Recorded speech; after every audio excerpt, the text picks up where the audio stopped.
Hello everybody, it's the Wednesday before Easter, so I thought you might like to come along and see what I'm harvesting for some of the commissions I'm working on for the Easter weekend. It's blimming freezing, so I'm much layered up to keep me warm. Vintage Hermes at the ready. The hat has been a very trusty accessory through the winter.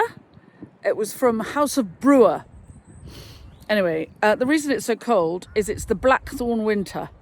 When the blackthorn flowers, the temperature always drops dramatically.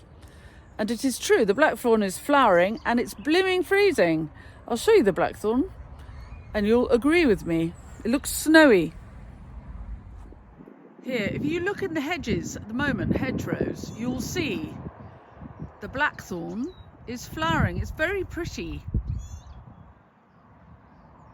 for this cold weather. And if you're new to the channel, you're very welcome. Do subscribe, press the bell icon, and we'll tell you when we've got more clips coming up. If any of the tips and tricks we give you along the way are useful, you can always buy me a coffee, or better still, join my club. Links for coffee buying and club membership are in the blurb to all my clips. And despite the fact that I've just hit 50,000 followers on Instagram, which is, I'm reeling a bit, this YouTube is where I answer all the questions and comments that people post for lots of reasons, but partly because it's easy to see them. Instagram doesn't show you all the comments in one place, whereas YouTube does. So thank you, YouTube. You make it easy for me to talk to the people who are kind enough to watch my clips. Anyway, on we go. The weather is lashing rain in between little bouts of sunshine. Oh, look. I'm diving out to harvest as fast as I can. Let's start with the tulips. There they are. Now on to the narcissi. Look at their little faces.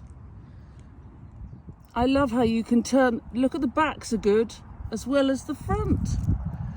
Oh. You have to be quite hardy to be a flower farmer.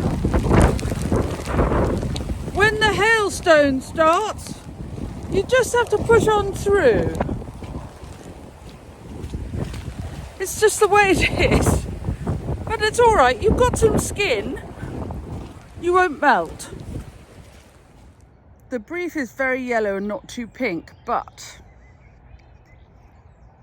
I am authoritative with my clients and I'm not letting these go by uncut for her. These are crabapple blossom, in case you're wondering. This is my other black elder. I've been cutting the serrated edged one, but that's nearly out now, and it might be a bit floppy to cut, but this is just perfect. This is just Sambucus nigra, just ordinary black elder, and how beautiful is it?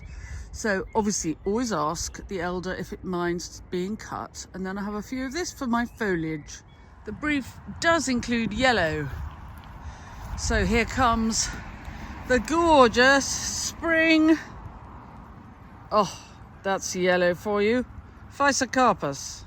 And do watch out for your winter flowering honeysuckle, your Lonicera fragrantissima coming into leaf. It doesn't look as tough as it is. It cuts beautifully. Right, I'm all cut. Oh, time to haul all this stuff back to the studio. It's hard work through the mud. Flower farming is a very good business to be in if you like to haul a trolley around the garden full of buckets of flowers. Keeps you very fit. I always think that if somebody invited me to do one of those trips where you walk to the North Pole dragging a sled, I'd be half match fit for it already.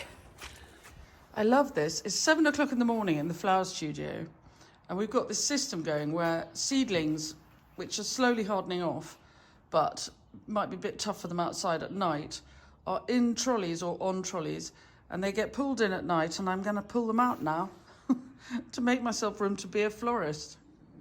So here are some ingredients. I love the light in the studio in the morning. It'll be interesting to see what it's like when I go up the field in my new place. All the time I've been here, all the years I've been in this studio, the light in the morning has been absolutely beautiful. It's very calm. It reflects really nicely. And, you know, look, hello tulips. They've been just lying on the table all night. And these ones are curling up. Gives them character, I think. And I like the empty space this end as well. Now to fill it all with flowers. I'm going to do one job, but get it done, because then I've got to get it delivered before I do the other commissions. So I'll give you the big job. It's not a huge job. It's a house full of flowers for Easter. So this is the challenge of this piece is colour. And my lovely client, it's Easter, so they want lots of yellow. But as you can see, the crabapple blossom is about to pop, and I'm taking a risk because this client has been a very good client of mine for years and years. And so I'm just going to give her crabapple blossom because I appreciate she wants yellow, but you can't ignore this. And so there's a bit of pink going in. The yellow for her, I don't have a lot of very yellow daffs, but there's a ping of colour in here which will come out over the next few days. Obviously, I don't deliver fully open daffodils and narcissi for a long weekend. These will come out in the warmth of her house. So all sorts, but you can see they've got mostly orange middles actually. And then I have these beautiful blush tulips, and again, like the pink apple blossom, they're too good to miss. These gorgeous white tulips will come out. I'll show you what they look like when they come out. They don't look very much now. These are exotic emperor, but when they come out, they're absolutely incredible. But where is the yellow? Well, yellow.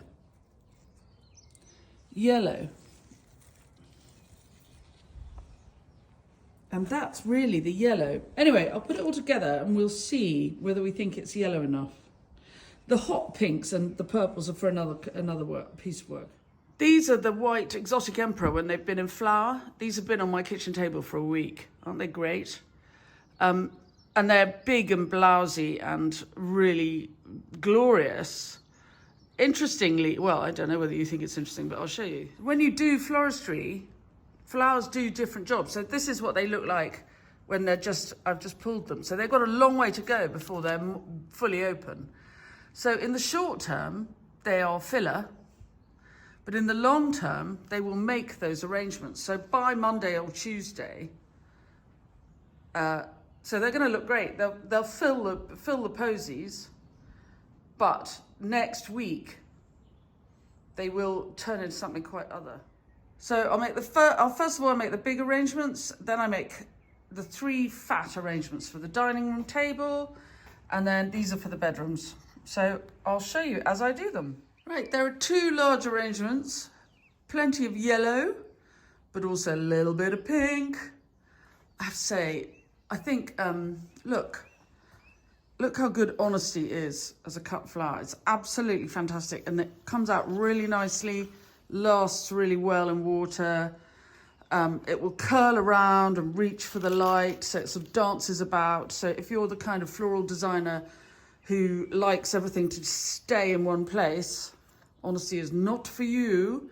But if you're someone like me who loves to see that the material in the vase in the house is alive and doing its dancing around, having a lovely time, then it's a very good thing for you. I mean, and look at the little narcs, aren't they just dinky linky? And then each of these arrangements has got 1 stem of poplar. It's quite strong smelling, so I've just put 1. So it's very sweet, smells like honey, but can be quite overpowering in a house. And anyway, there we are. Now time to make the posies. So then we got 3 posies for the table. Now, I think it's really worth knowing at this time of year, these arrangements are not going to look the same in 12 hours. They will be in a warm house. This is my cool studio.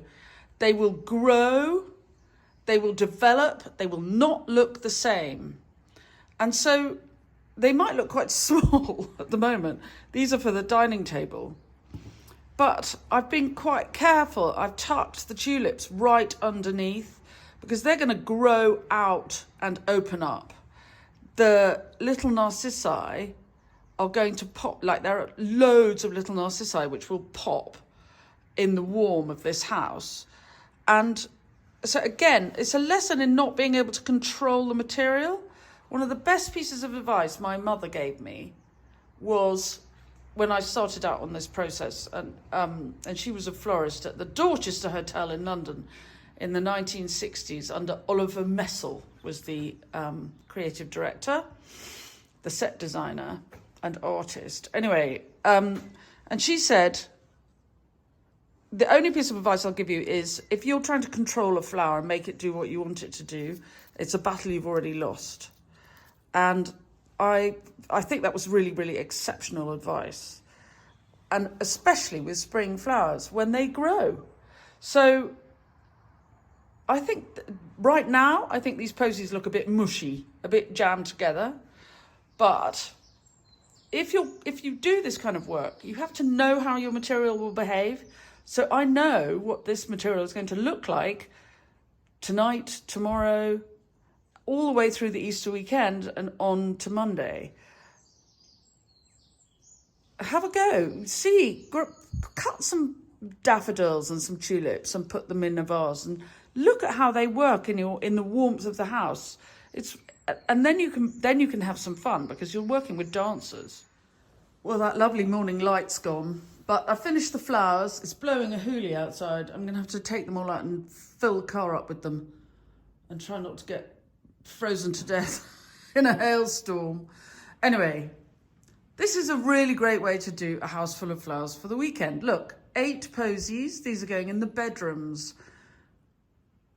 2 large arrangements for the drawing room and 3 for the dining room table. And when you have a house full of people for the weekend, those are the rooms you're in mostly, aren't you? The drawing room need flowers, the dining room table, these will go down the table in a little row.